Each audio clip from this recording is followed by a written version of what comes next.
Good morning, little camper. Good morning. How are you? Good. Ready for another day of camp? You excited? Say that again. I feel like you're like Danny from Full House. In the episode where he recorded everything. Yeah. Awesome. Full House reference. Good morning. It is Booktubeathon day 3, and I am getting ready to take my little one to camp. And then I think I'm gonna make a stop at the Dollar Tree and see if they have any new books in, because I'm kind of in the mood to look for a new book. Like, I really need one, but it's always fun. It's like a treasure hunt. So hopefully I will find something. Last night, update, I did read to page 100 in Always Watching, which is right here. I read to page 101 of this. I did my page count for the first 2 days, and I read 712 pages in the first 2 days, which astounds me. I think that's the best I've ever done, so I'm super excited about that. So I hope that I continue on with my momentum. Usually in readathons, I find that I'm really strong in the beginning, and then I get kind of worn out and don't do as well towards the end. So we'll see, but I did choose smaller books for the end, so hopefully we'll do good. So I am at the Dollar Tree. So I just got out of the Dollar Tree, and I'm going to show you what I bought. I bought 3 books, so hopefully they'll be good. I found Instructions for a Heat Wave by Maggie O'Farrell.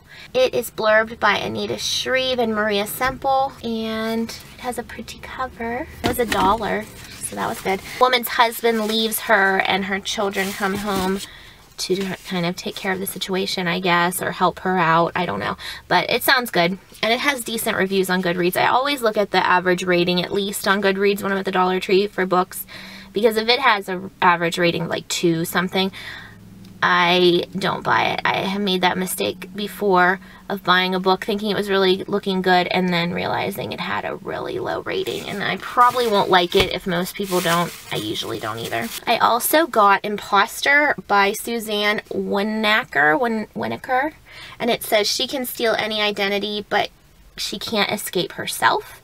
And it doesn't really have a description on the back, but I think it's like a sci-fi kind of thing. Shades of terror reminiscent of a Stephen King novel, thrilling whodunit.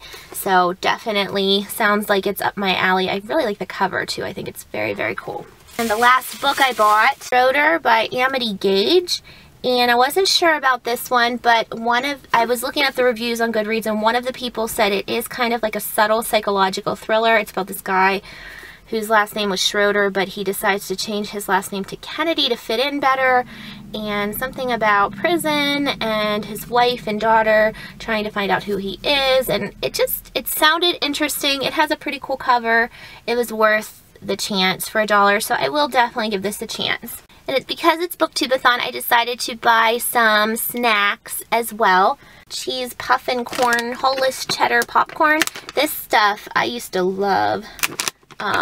And I haven't had it for a long time, so I decided to buy that. I got a pack of Snickers, mini Snickers, and Twix. These are great to munch on because you can eat just one while you're reading. This looked so good to me, I had to get it. I've never heard of this, but it sounds good. Old Dominion Peanut Company Toffee S'mores Crunch.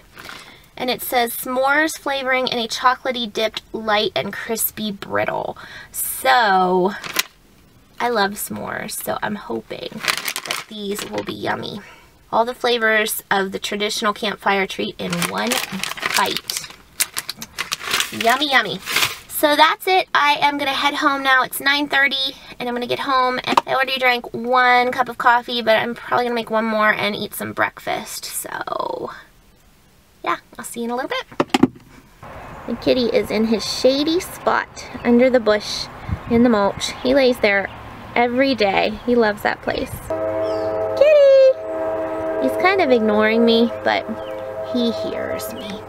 So I have my coffee and an English muffin yet again, and I am going to do my devotions before I start reading. I'm going to show you really quick. I know a lot of people might not be interested, but if you are, I'm going to show you really quick the Bible that I use. It's in the Inspire Bible by Tyndale House, and I absolutely love this. It's a journaling Bible, so it has all these things that you can color. Now, I just got it, and I've been working my way through Matthew. I didn't really color a lot, but I did color that.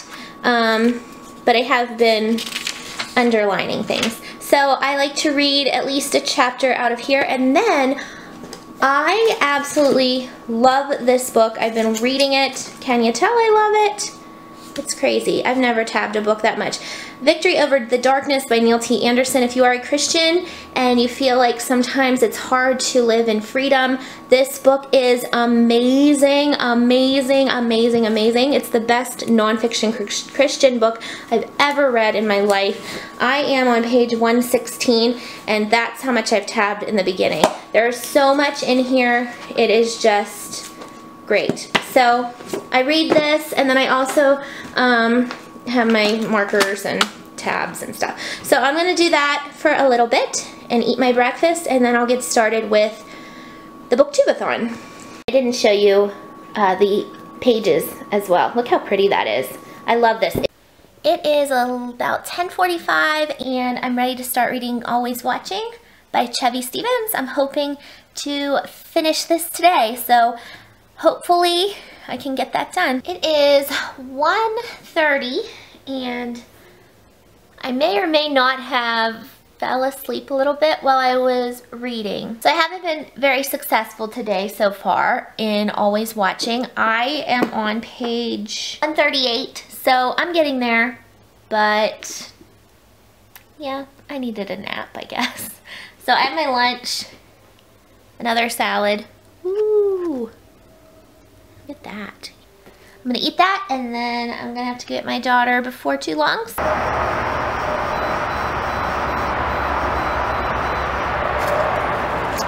So I think I am going to get in the hot tub when I get home from picking up my daughter, because I haven't been in there for a while and I love it.